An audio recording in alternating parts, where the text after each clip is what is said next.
2025 ta khoi mission transformation of government school haina mingthon jaba samna mayam MTGS haina khangna biba like mandate oibo oja singi team masina pangthok chariba marirak suba state level MTGS competition khoi gi ningthokong higher secondary da Bisnupur district ki oina khoi hujik maipang sathajari hariba center sida satra masing je 326 allot tawjai aduga Bisnupur district amadi Morang DI dagi school kunithoi dagi lakpibani participants singje ado taseng na khoi MTGS hariba like minded oibo singi group se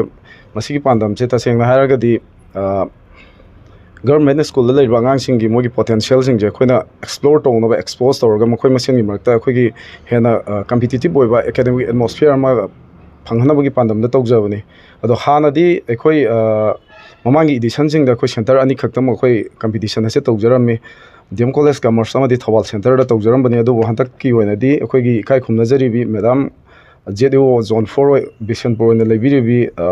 atom gunamani devi MES na yam sound initiative lobi duna khoi gi satra masing se hana leramba participant du da gi saruk